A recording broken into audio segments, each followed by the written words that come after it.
Hi, everybody. Oh,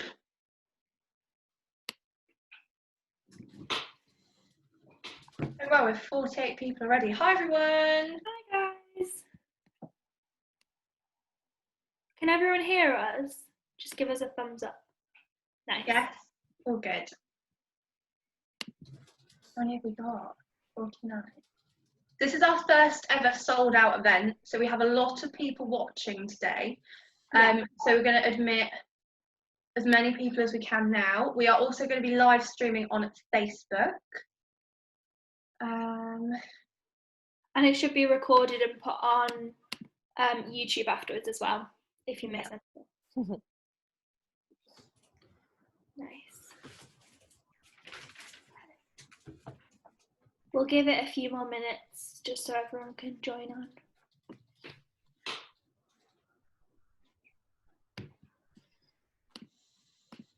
Oh my gosh, there's so many people. There are so many. I guess me and Elle should introduce ourselves because we are hosting the session today.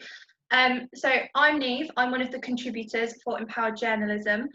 I like to say that if you follow our Instagram, I'm the one that does all the really fancy stories of all the gifts and I tag everyone. So if you see any of those stories, that is me. And then Elle is co-hosting the session with me today. Yep, I'm Elle. I also work on the Instagram team and I've contributed a few articles. And I'm at uni studying English and I'm hoping to go into journalism. So part of the project. Just admitting people. I've just seen that we're live on Facebook. It's very exciting. I know, quite official. It's so exciting. Thank you to everyone who's joined so far. Thank you so much. We really appreciate everyone's support at the minute, and just being able to do these events to help you guys is always exciting for us. We've done a couple of events before, so I recognise some of you have been with us. Some of you are our contributors as well, so thank you so much for joining today. We'll just give it 2 more minutes. A couple more minutes. How is everyone? What have we got in the chat today? Go, a little look. So, as we are streaming live on Facebook, if you don't want to be on the live or on the YouTube recording, just turn your camera off. And very small housekeeping bits. Can everyone just turn their microphones off, which I think everyone has done. But obviously, our guests don't have to.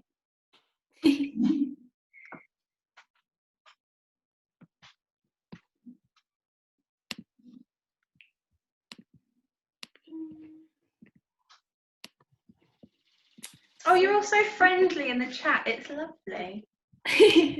Yeah, if anyone wants to introduce themselves in the chat or put their Twitter or anything, any handles on, people can follow each other. That's how we started the project. So, I mean, if you want a funny story about when you guys started this project, it was obviously while I was hosting and you were all sharing your details in the chat, and then one of you went, "Shall we start a GC?" Honestly, I had no clue what it meant. So nearly asked. It just made me think of Jem Collins. And then I quickly realised before I asked that you probably meant a group chat. But yeah, GC blew my mind. Well, I've just learned something and also felt really old at the same time. Great. Laura.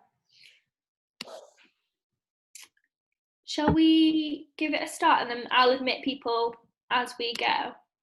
We can, yes. So obviously myself and Elle have introduced ourselves today. However, we do have 3 lovely guests with us today. So one by one, would you all be able to introduce yourselves? I don't know who wants to start, but feel free to just introduce yourselves, give a bit of background, tell us a bit about you, who you are. I don't mind going first then. Hi everyone, my name's Lucy. You may have seen my face pop up a few times during lockdown.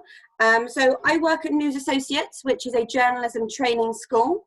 So before that, I actually did a geography degree at the University of Southampton, but then spent most of my time running the student newspaper, which I'd highly recommend all of you do. I left Southampton and went straight to News Associates, where I now work, to do my NCTJ. So I did a 22-week fast track course there, qualified, and then got hired to run a local paper that's sort of run by News Associates called South West Londoner. So for a couple of years I did that, covering everything from sort of general elections, royal weddings, terror attacks, unfortunately. So I did that for a couple of years, and then I slowly started moving over into running our social media, doing bits of marketing, and kind of ended up where I am today, which is doing lots of workshops, going to lots of universities, talking about how to get into journalism, doing lots of things like this, basically, meeting people like Jem and Laura along the way. I now do all the interviews as well for our courses, so I'm quite good at knowing, you know, the differences between masters and part-time courses, full-time courses, stuff like that. I've also dabbled a little bit in sort of work experience and other placements at national newspapers, women's magazines, stuff like that. So yeah, that's me. Cool. I don't mind going next. Yeah, so my name is Jen. I am the founder of a website called Journal Resources, which kind of aims to not only help people get into journalism, but kind of help them progress when they get there. My background is I studied I'm originally from Devon, which is the flag in the background, just in case anyone's wondering what that is. I've decided that I needed a flag in my office. But yes, I'm originally from Devon, studied a undergraduate degree in journalism at the University of Kent. So I was there for 3 years, was also really involved in my student paper while I was there. Sadly doesn't exist anymore, but I would definitely recommend to all of you, if you are still studying, to get involved with student journalism. And it was through there that I got involved with an organisation called the Student Publication Association, which I'm still a trustee of, and that was kind of the impetus for everything that I'm doing now, just because I was not only kind of a recent graduate myself who was running up against various hurdles and wondering why various things didn't exist, but I was still chatting to loads of other kind of people across the country who were finding the same things and also wondering why that doesn't exist. So that was kind of the push for me to set something up like Journal Resources. And then outside of that, I've worked basically all over the place. So I started, I did a year when I graduated at a local TV station, which was really great experience, just being kind of like out on the road every day filming stuff, but eventually got bored of getting rained on with a camera outside. So I moved to London, did some video-based stuff there, and have now basically become freelance, and I've worked for various different places. I've done social media for places like metro.co.uk, have done some shifts at the iPaper, basically anywhere that will pay me, and I kind of focus on human rights, rural stories, and anything to do with the media. So that's kind of, yeah, me in a nutshell. I'll pass over to you, Laura. Hi guys, so my name is Laura Garcia. I'm originally from Mexico. I came to the UK in 2011, and my background, actually, now that I listen again to Lucy's and to Jem's stories, it's kind of very similar. So when I was at uni, which I did back home in Mexico, I studied media, but it was one of those courses where we didn't actually get to do any writing or any journalism. So I ended up running our university's paper as a way to get involved. Once I came over here, my background has been way more in visual and broadcasting kind of journalism. I've been a freelancer for kind of national TV networks in ITN, did a little bit of work for the BBC, worked in radio for a little bit, which was super exciting. For the last 5 years though, my main job had been teaching journalism at the University of Kent, where I met Jem. She was one of my first students ages ago. But on the side, I was always doing journalism. So I was always either helping to produce a weekly politics show for a local TV station, or doing freelance broadcast bits for television stations back home in Mexico that can't afford to send their own correspondents. So I would go off and, cover royal weddings, or the same as Lucy, tragically terror attacks and Brexit, a lot of Brexit. Since January though, I've changed jobs, and I now work for a nonprofit called First Draft. And we work with journalists from all over the world to help them empower, to give them skills to deal with disinformation, so fake news and that kind of stuff. And on the side, for the last 2 years, I've been the co-founder of PressPad, and we're a social enterprise super focused on trying to help people get into the industry. Before coronavirus, what we would do is that we would help people, we would match people who had internships in London with journalists who had spare rooms. So you'd get a mentor and a host at the same time. Obviously now with coronavirus, that is not a thing, letting a stranger into your home. So we're kind of rethinking how we support people like you guys who are starting out in the industry. Thank you. So we had quite a few questions come in before the event, and we have got a couple of discussion topics that I hope you guys are going to find really interesting. Obviously, if you've got any questions as we go through the event, please put them in the chat bit and we will make sure that we get around to answering a good majority of them. I think we're going to get quite a few questions in today. So one of the first things we wanted to start with is kind of work experience. So what are the best things that we could be doing right now that would put us ahead of other young journalists? Is there anything specific that we could be creating or getting involved with that would kind of help us get a little bit more ahead?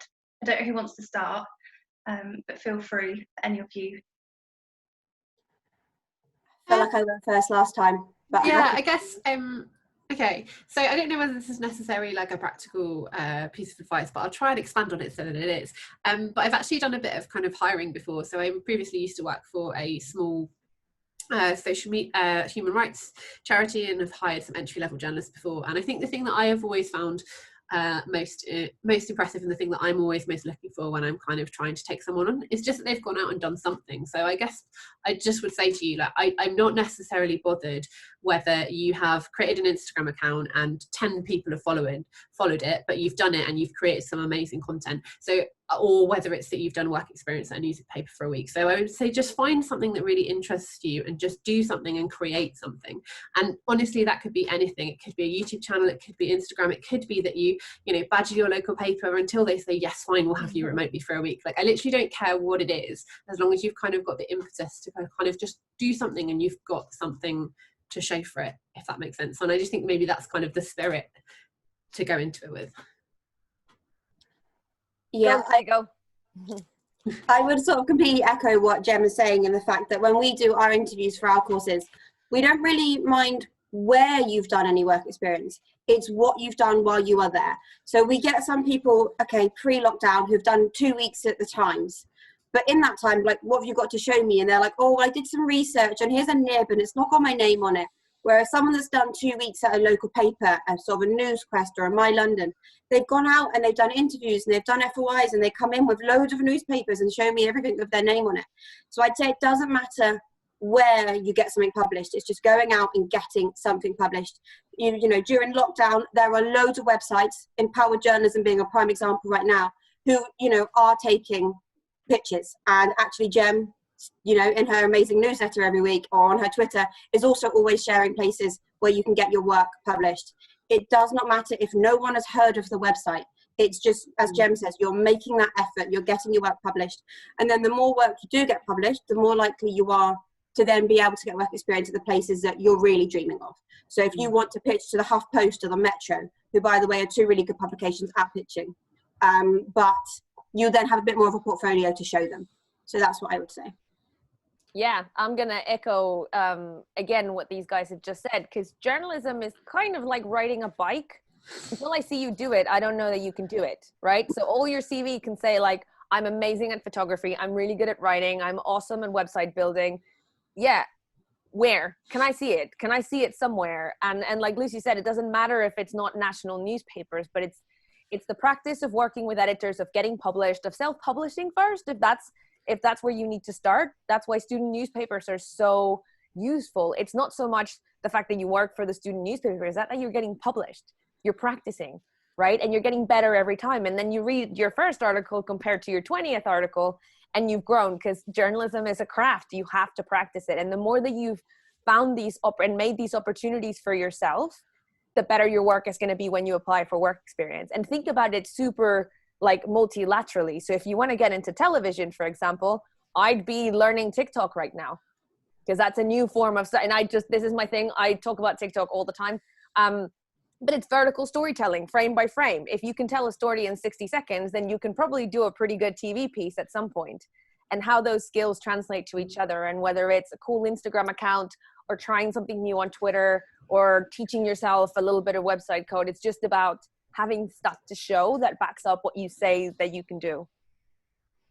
Definitely. There's so many opportunities at the minute that we can all get involved with.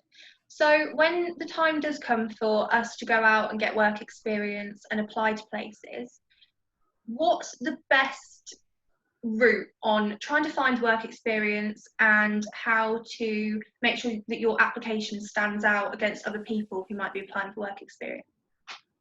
I've got a real bugbear on this one, so I'm going to go first if that's okay. Go. Perfect. There is so rarely a need to start an email to whom it may concern. It drives me crackers. It is so easy to find out my name online. Even this morning, I got a to Mrs. Dyer. Do you know what's even worse is when they go like, "Dear Sir," and I'm like, "No, in the bin, like absolutely in the bin." Guys, it's so annoying.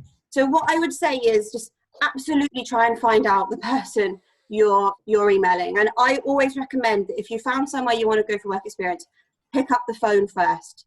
I know sometimes people hate the phone, but honestly, it's so much better.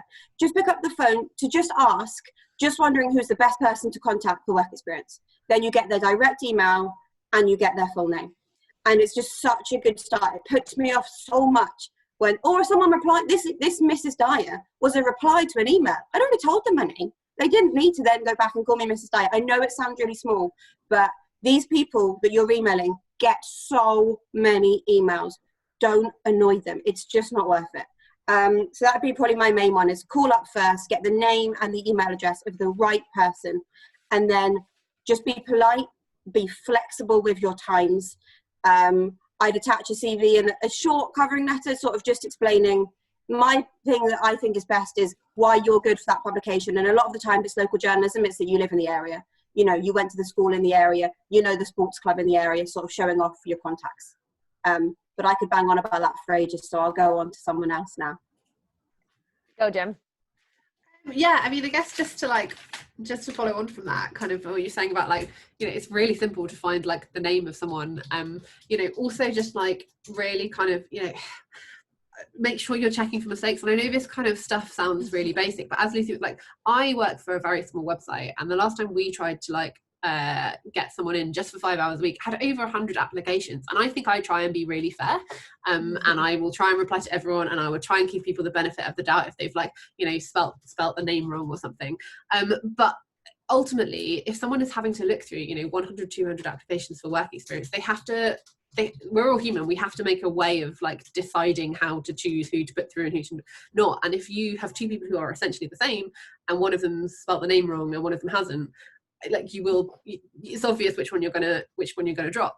And like, it always sounds like such an obvious bit of advice, and I feel like, you know, people probably are listening to it being like, oh yeah, I know, I'm gonna check. But last count, 10% of people out of those 100 spell either my name wrong or the company's name wrong. So like, it is just, I think people just maybe panic and maybe put stuff in really quick because they're like, I've got to jump in and do it. Whereas I think my biggest bit of advice for you would be to apply for like not as many opportunities, but make sure you're really doing them well. And so you've really spent a bit of time thinking, what can I bring to this publication? Just like what Lucy was saying. So you've got something, you know, personal, and come with something. So, you know, maybe you've got a story idea that you can talk to them about and say, I'd really love to cover this for you. So it just doesn't feel like a template cover letter. So you really want to know that I want to feel like you've read kind of the publication.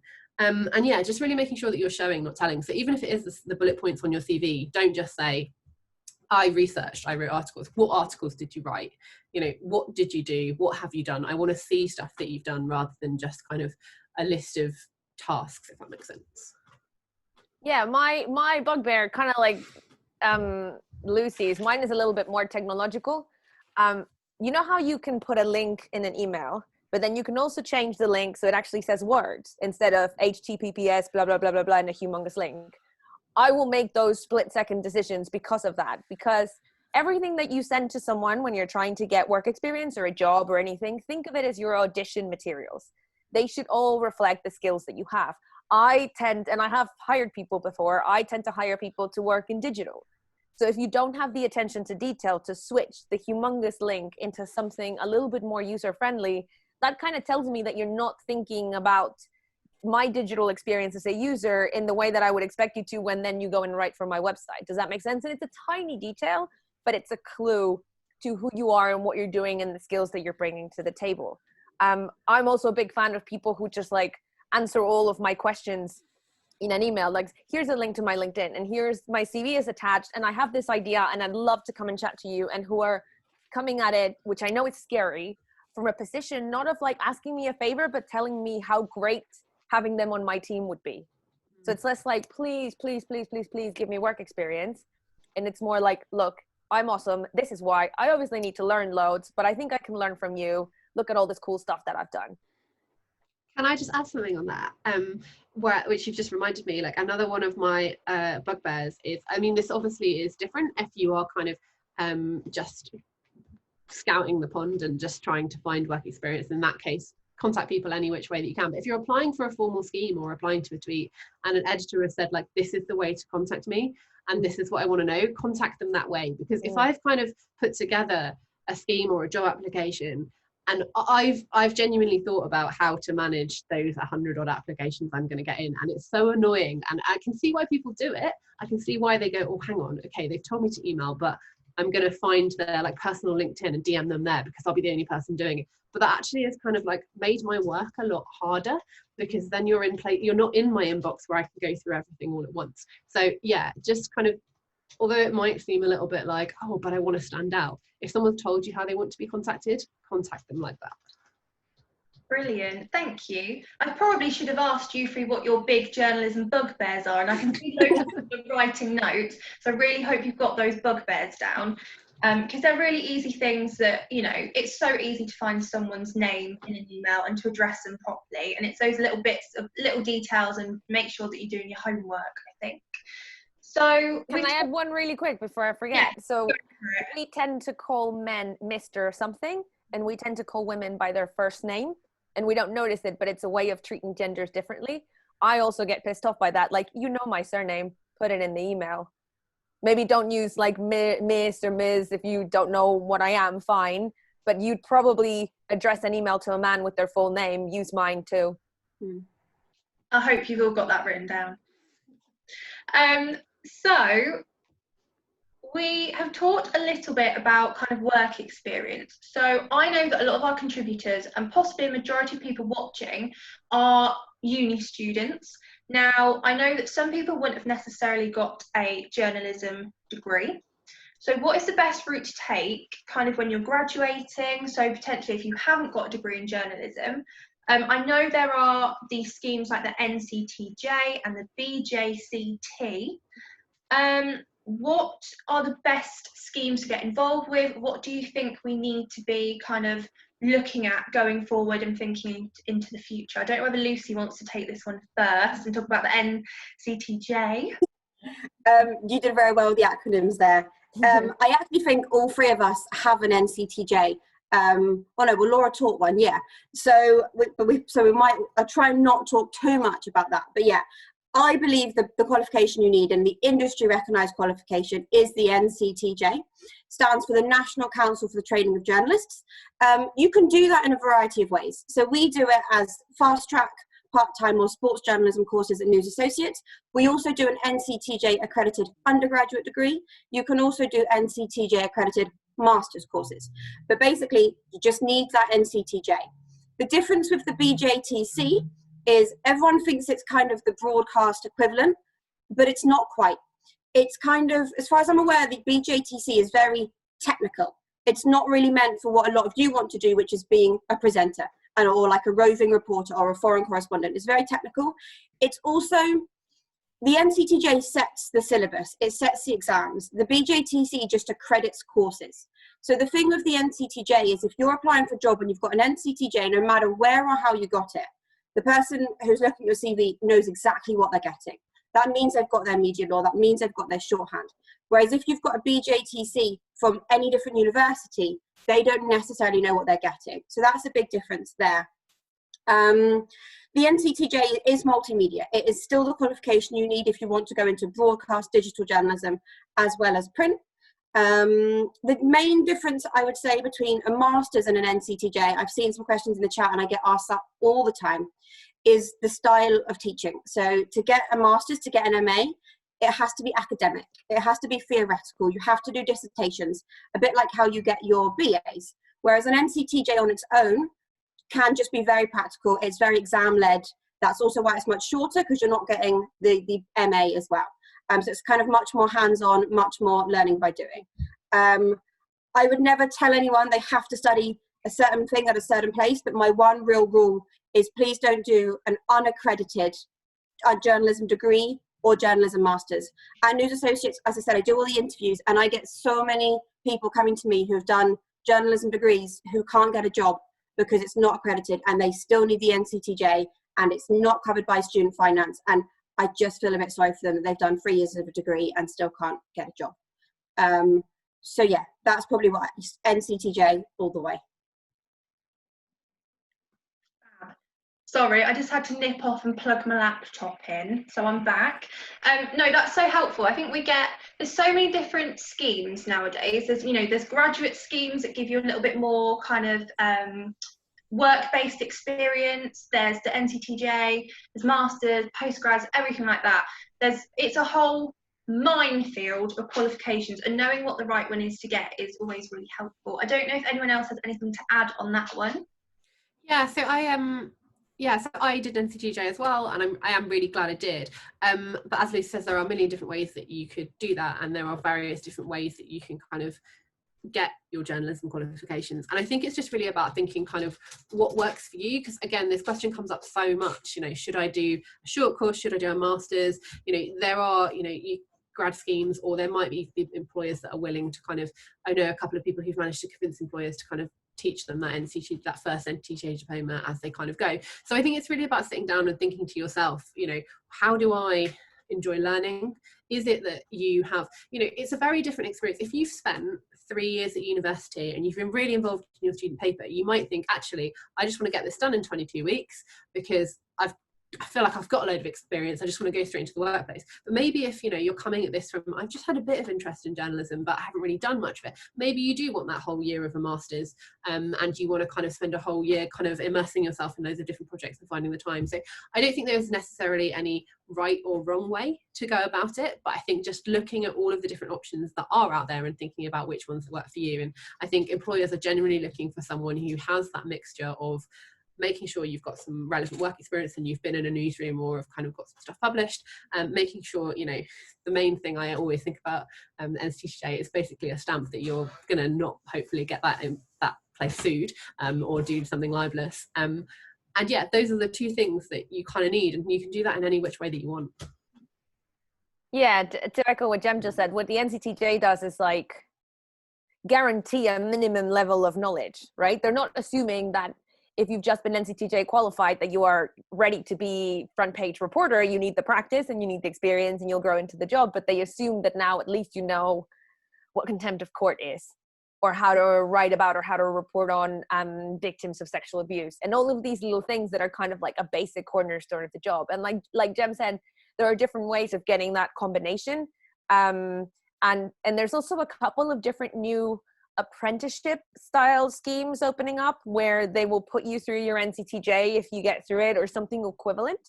For broadcast, there are kind of other parallels. Like Lucy said, the BJTC is a little bit different because they just accredit courses rather than set exams.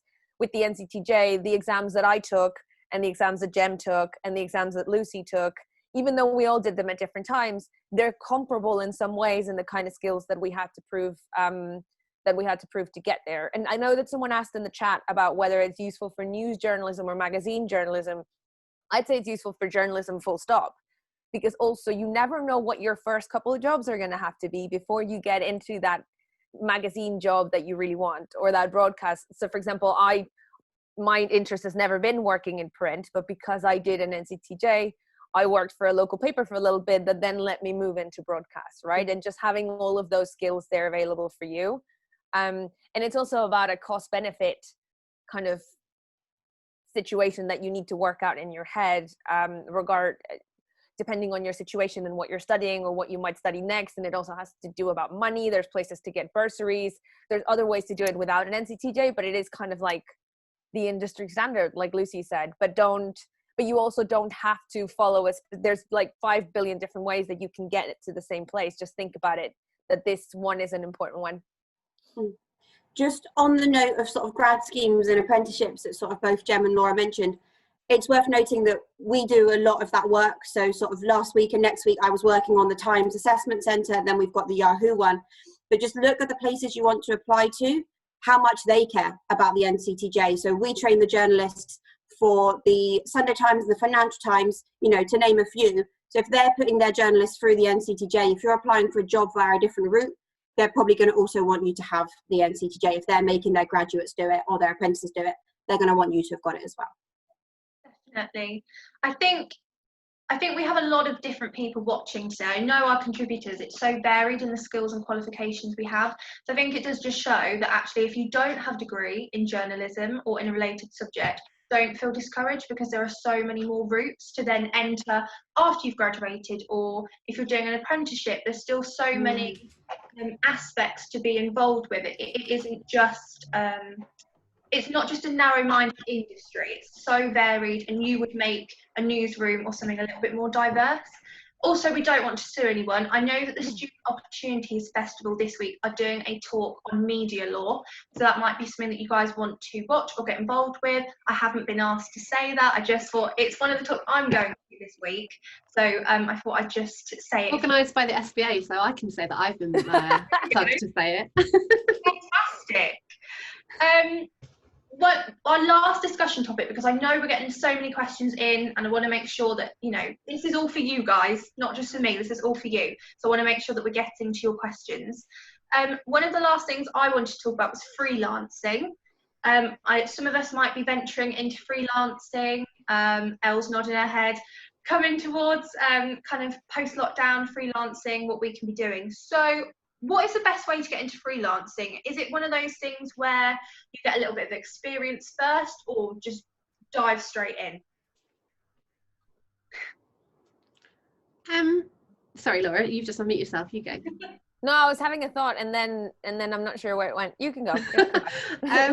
Yeah, I think I'd say if you're, well, firstly, I'd say you have nothing to lose.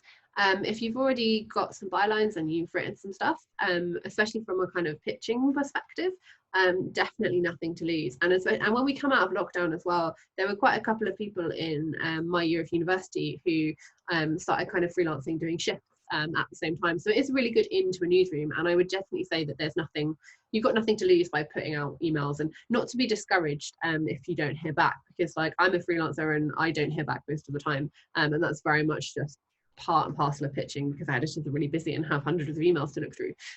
But I guess, I mean, the main thing that I'm looking for when I get a pitch from someone who has just sent me something and I don't necessarily know who they are, I'm not necessarily interested in, like, I kind of what Lucy was saying earlier about work experience. It doesn't necessarily, I don't care if you haven't had a byline in the Times or the Guardian or whatever. I just want to see that you can write. So I want you to have, maybe you can point me to a couple of bylines, so that just so I can, you know, see something that you have actually written, or if it's a video package, a video that you've put together, and just being able to see that kind of somewhere. It's not necessarily about where it's from. And even, I think I heard Laura say this maybe in one of her previous workshops, just like the pitch itself is just like an actual opportunity to get your writing across. So those are the main things that I'm looking for. So as long as you've got enough experience that you feel confident in, you know, what you're able to do, so you presumably need a little bit of journalism experience, and just so that you can point me to stuff that you've done and your pitch is really well crafted, and it just feels like you've got those skills there. Has anyone got any tips on how to pitch effectively, and how to make sure that you're kind of pitching the right way, and to make sure that you get picked? What I've learned when it comes to pitching is that, annoyingly, most places are quite different. Because, you know, we had Lucy, who's the opinion editor from the Huff Post, do a talk for our trainees about how to pitch, and I was like, this is great. And then I saw, I feel like I'm a little bit in love with journal resources, but Jem then shared her big link of all the places, of how different places like to be pitched to, and they're actually all, they're similar, but they do have their differences. So it kind of goes back to, you wouldn't send a generic CV, don't send a generic pitch. Make sure it's tailored to the place that you're pitching to, whether that's in regards to how they like their pitch set up, the sort of stuff they write about. If they've already covered it so much, they're not going to want another piece on it again. Like, it does come down to sort of doing your research, is what I would say. Fantastic.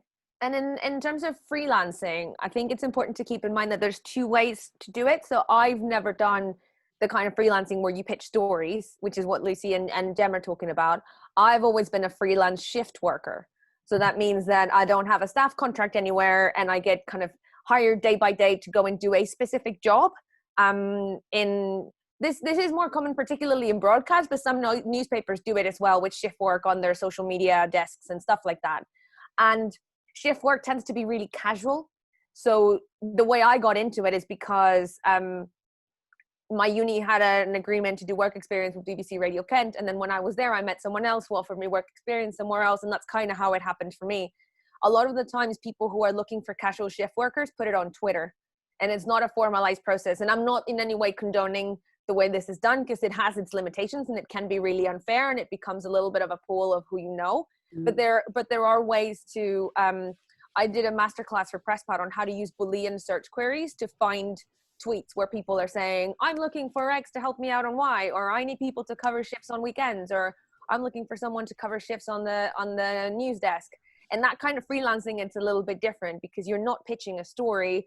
You have to somehow find a way to get in with the team.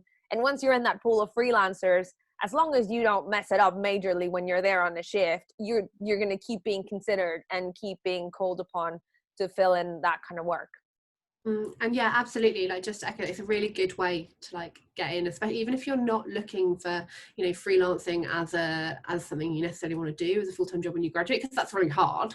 You kind of, you know, it's hard to learn, it's hard to develop, if you don't have a line manager who's kind of helping you. But I know so many people who've kind of, you know, started off doing shifts at, say, social at metro.co.uk and have used that as their in. I've done some shifts previously, iPaper, and there are people who've done those shifts, and then you're kind of in the editor's eye line. So if something does come up and you apply for it, you know, you've got that body of work, they know you fit with the team. So it's just a really good in that you can use.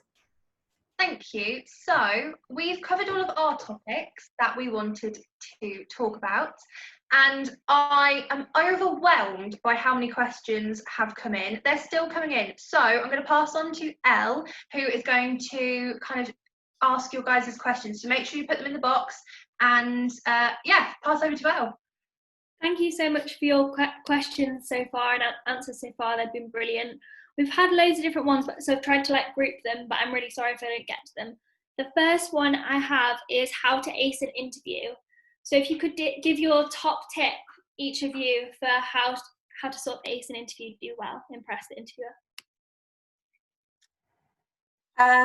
I would say be passionate, and I know that probably sounds really sort of cheesy, but it's true. So as part of our interview process, we look through people's portfolio. So we get up a couple of articles and I want them to talk me through it. And the absolute worst interviews are when we're just sort of sitting in silence because someone has answered my question really quickly. And I'm like, is there more to come? Like, I want someone to be so passionate about the story that they've written, and I want them to tell me why they wrote it, but then also why they chose that one to show me. There's got to be a reason they care about it and how they went about it and stuff like that. I think showing your passion, not being like so talkative that it's boring, but you know, my interviews tend to be around the same length, and if one's really short, I'm like, that person didn't have much to say. So I think be really passionate, really sell yourself.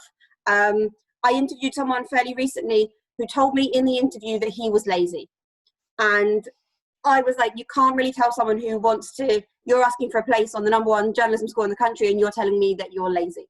So don't sort of be self-deprecating, because although you probably aren't lazy, you've said it to me now and I can't really not think about it. So we say this to our trainees quite a lot as well when they sort of share their articles online. Be really proud of them. Don't sort of try and have to be shy and really self-deprecating. Sort of be proud and be passionate about what you're doing. Is there anyone else? That was a great answer, thank you. I think just generally I say to people, like, I think there's a tendency of maybe sometimes thinking that, you know, the hard bit, not necessarily the hard bit, but the effort goes into the CV and the cover letter, and you spend loads of time kind of doing that, and then maybe thinking that, oh, I've done the work now I just need to kind of like show up. So I think generally just putting in as much work as you have done with that CV and cover letter. So rereading it all through, like making sure you've checked out that website, you know, making sure that you've come with some ideas and stuff that you can talk about. A tip that I got mentioned to me when when we were back at uni was just, you know, if it is like a news outlet and you want to come with some story ideas, like what have they covered recently, what can you move on, even if it, you know, get the local paper, if it's a local paper, look at the local paper from 3 weeks ago and be like, okay, well, this happened to this person, but like if we caught up with them, like might there have been a development, and what kind of things can you move on? So yeah, just really making sure that you're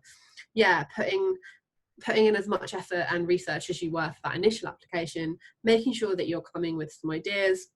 And I think also just having that third step of really analysing all of your job applications and interviews as well. So when you come out of the room, making sure that you're kind of like noting down, like, you know, what did they ask you? How did you feel? And then actually, you know, you might ace it, you might get the first interview that you land, but for most of us, it will be a process of kind of applying for several jobs, having several interviews, and that's fine because that happens to all of us. But if you actually like keep all of this stuff, note it down and work out like what went well and what didn't, you start to build up a picture of like where you need to improve or maybe where you need to shift your effort. Yeah, so I think the way I approach job interviews is less as an exam and more like an audition. You're auditioning to be a part of their team. They've already looked at your CV. They've already looked at your portfolio. They kind of know that the content of your work is good enough. They're trying to figure out whether you're going to be a good team member, whether they want to work with you. So if one of the first things you say to me, like Lucy says, is, oh, well, I'm a bit lazy. I'm like, well, the last thing I want is to have to be mothering someone around and telling them to do their job. Like, that is not something that I want in my life. And the other thing is prep. Right? Just like before you do a live on television, you write down bullet points and so you remember what you're going to say. No one's expecting you to know this off the bat. One of the biggest and best pieces of advice that I got from a mentoring scheme that I was in a while back was bring a notebook to your interview. Don't write yourself a script, right? But like bring bullet points. Because I don't know about you guys, but when I'm nervous, my mind goes blank. And then my mouth just does not stop talking to fill in the silence. And I just start saying whatever comes into my head. And there's nothing wrong with getting a question in an interview, taking a moment, write your thoughts down, and then walk through them. We wouldn't expect someone to go live on TV without some prep. Same for an interview, right? Obviously, don't stay there 20 minutes in silence, writing down your ideas, right? It's a quick turnaround, get your thoughts together, and go straight from there. And also have answers for the questions that they're obviously going to ask you. They're going to ask you why you want the job. Have a good answer rather than, oh, because I want the job, right? Why? What about them? What about your experience? Why? There's also a couple of other ones that people always ask in interviews, which are random to think about on the spot. So like, tell us a time when you had to face a challenge at work and how did you get over it? Or imagine you're having to deal with a difficult colleague. How would you talk to them to try and make that situation better? There's a couple of like canned questions that they're always going to ask. So just prep them and practice. Like, don't be ashamed to practice with your mom, practice with your dog, practice with someone. Because again, it's an audition. It's a piece of performance. Mm-hmm. And that's an important way to think about it, I think. Thank you. They were really great answers. And also just on the back of what Jem said about cover letters and CVs just being part of it, and also the interview is so important. Do you have any tips for cover letters in particular? Because I think it's something that people struggle with doing, not sure what to include, like the tone, whether it should be formal or casual, how long it should be. Anyone can go for this. I think it really depends on like having an understanding of the outlet that you're applying for. I know that that's you know, not necessarily helpful, but there isn't like a one size fits all for it. It would be a very different cover letter to if you applied for the Times as it would be to, like, say, I previously when I was at uni, I was a digital editor for a student advice website called Save the Student, and my cover letter for that included a lot of jokes and gifs, but that's their kind of style of website. But I obviously absolutely wouldn't do that for somewhere like the Times. So I think it's just really taking a while to understand the outlet and kind of almost just matching their tone. So like looking at the job description, looking at Jack, who's actually just walking past behind me, he works for Lego, and his cover letter basically included a picture of him as a 7-year-old, like playing with Lego. But that fits with Lego, right? You wouldn't do that for a digital editor job anywhere else. So yeah, just really having the time to think about that. And whatever cover letter it is, absolutely not using like a bog standard cover letter. Sometimes I get cover letters in which are just like a template, and I'm like, oh god, no, like I want to feel like you've really actually engaged with the publication and that you understand it. And just always thinking, you know, what will make me stand out? So what's that one thing that I can bring that will you know, so many cover letters start with the same, "Dear Sir, Madam, I'm writing to apply for the job of X." Like, you can't always vary that formula, and sometimes you have to do that formal thing if it's something like, if it is a really formal scheme.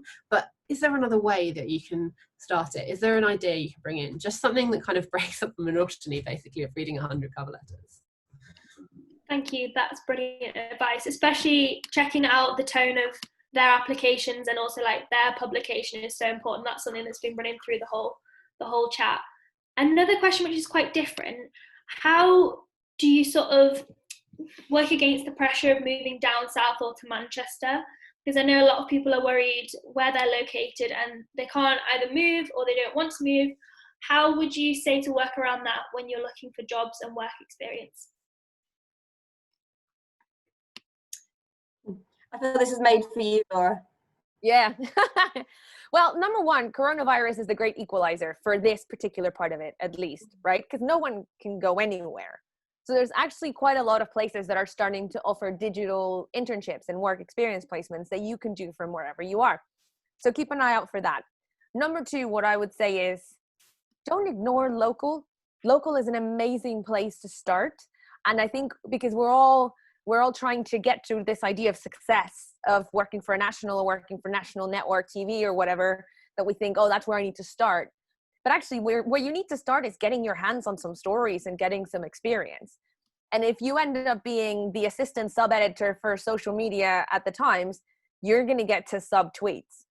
If you're a reporter for a local paper, you're going to get to cover everything and do video and do audio and do their socials and write for their website. And that is a way to start not only getting that experience, but getting those networks together. The other thing that I would say is that sadly, the media is very concentrated in London, but that is also starting to change. There is a little bit of a shift within the industry to start to democratize opportunities a little bit more. Even things like, for example, do you guys know Tortoise? So they're an online publication that works with kind of slow journalism. They kind of follow the news agenda, but a little bit more in depth and analysis.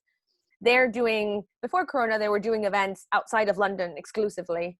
And now they're still doing them, obviously online, but with a focus with different regions. Also, while we still have time, don't forget that the EU is also a place where lots of work experience things happen. Brussels, Strasbourg, English language publications that are looking for young people to do the same jobs that you would do here, but you just start off there and get your hands on some policy knowledge. And don't forget trade publications. Writing for Poultry Weekly will teach you way more than you think. And it'll give you that experience, that published byline, and then you can move up. And then it feels less scary, right? If the first thing you have to do as soon as you graduate is move X, find a job, do this, pay for your life, learn how to live on your own, also teach yourself TikTok and coding and all these other things. And it's just like loads. Start small, simplify. Definitely. Thank you. I think sometimes it can feel like a very set list of things to do and like a path, but actually going for local publications, or also, like, as you said, there's different places and remote opportunities online at the moment, especially. So definitely helpful for everybody. The other one, this might be for you, Laura, again, because I know you mentioned it in your introduction, but obviously anyone can answer. What can young journalists do to combat fake news in the digital age? I'm going to claim this one 100%. Teach yourself verification skills.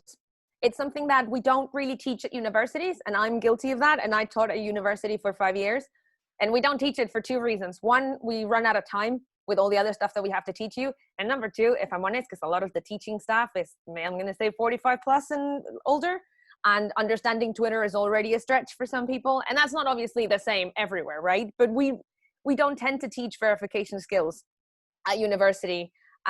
Or even in courses like the NCTJ Fast Track, you'll get some basic stuff, but not some of the more easy to learn multimedia verification skills. So if one of your first jobs probably is going to be working on the social media desk, and you find a video of, Boris Johnson on fire, right?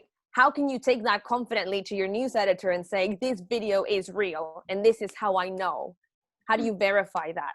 Right? Because they're going to assume that because you're young, you're digitally savvy, you know how these things work, how the Twitters work, and how the internets work. So teach yourself those skills. I'll put it in the chat in a second. We at First Draft, we have a free course online that walks you through how to verify images, how to verify photos, how to verify accounts, how to news gather and monitor, how to use TweetDeck like a pro, and you being the champion of that in the newsrooms where you start to work is going to be a hugely important part of that. And it'll also help with the conversations that you have with friends and family.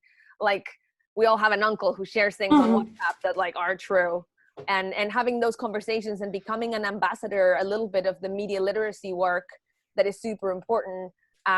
It's up to you guys.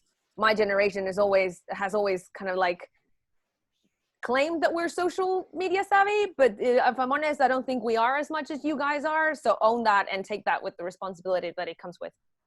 And just to really echo, just what Laura said, like it can, like, I know you've kind of said this, but really to hammer it home, like it can feel like, oh, this is something like big and scary that I've got to learn. And, you know, we've done a piece, I think, with Laura like a couple of months ago about this, but like a lot of the tricks are just really, really simple. Like a reverse search on an image is so easy. So just having a couple of those things like in the bag, and honestly, you'll be in a newsroom and they will think you're a wizard, like they've never seen them before, but it's all really, really simple stuff. And when we talk about fake news, sometimes there's this tendency to think about it as like deep fakes and, you know, someone's changed Obama's face into like something else, but that kind of stuff is such a small percentage that actually, in order to get on top of this stuff, you only really need to know like a couple of tricks and use those regularly and just use your common sense. Like, I think that's kind of the main part of it as well. Like, it can feel, you know, like, especially if you're in a digital newsroom where you're writing multiple stories a day, you have to be on top of so much stuff, just making sure that you've still got the time to kind of, I don't know if I'm allowed to say this, but have a bullshit detector. And if your journalism senses are like, this feels dodgy, actually go to your editor, you know what, let's check this out, or maybe we shouldn't write this. Yeah, and it's about having that like emotional and digital skepticism and the skills to back it up, right? If someone, think of what you would do offline. If someone came and dropped a bunch of documents and photographs on your desk and said, these are real, put them on the front page, you wouldn't put them on the front page without doing some checks, right? So why on earth are we doing the same with tweets? And it's about getting those skills to do the same thing we do offline, but doing them online. Definitely, thank you. Also, Laura's put a link in the chat as well, so everyone should check that out, to the resource she mentioned. The last one I'm going to ask, because I know we need to wrap up soon, is how should we approach obtaining mentors? Because I know mentors is a thing that's thrown around a lot, and like everyone feels like it's a really scary thing. So how would you say to sort of start looking at that, both for print journalism and broadcast journalism, whichever path people want to take? Who wants to go first? Again, I feel this is one for Laura. Sorry, Laura. Yeah, I think Jen also has things to say, because I saw her like move her face. But I was just putting a link in the chat. You go first. So there's a couple of ways to find mentors. There's some really set schemes that you have to like apply to, and then they review you, and then you're into mentoring. We're actually running a masterclass tomorrow on how to find mentors and how to make the best out of mentors. In my particular life, I've just sometimes asked people. You'd be surprised. I think the word mentor sounds, it does sound super scary, doesn't it? Like you're asking someone to adopt you. You're not asking anyone to adopt you. You're just asking someone to be your professional advisor.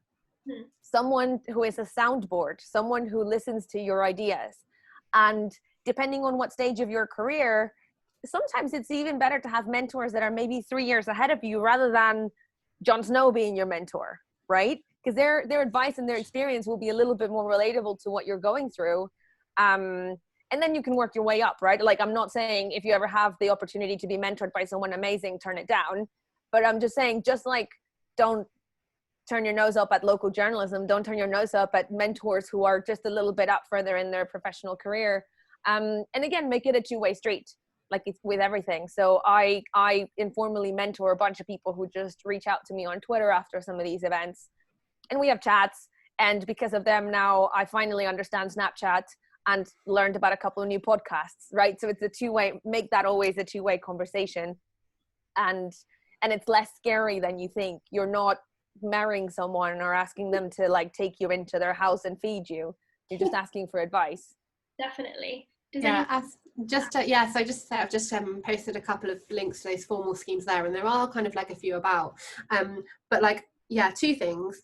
One, that, you know, it doesn't necessarily, as Laura said, have to be that big kind of formal scheme. So just going out there and you know, making an effort to just be friendly. And I know, again, networking sounds like a big scary word, but actually it's just like going out there and genuinely wanting to meet someone and be interested in them. And it doesn't necessarily have to be that you have, you know, one formal mentor who you meet up with every other month or whatever, but just, you know, chatting to people as much as you can. And again, it's a bit of a leveler now that we're actually all online, and it could just be that you have several conversations with various different things, and you're like, Laura, actually, do you mind if we have a quick chat, because I'm really interested in like verification and stuff. And so finding those people that might potentially help you in certain areas rather than it being a specific scheme.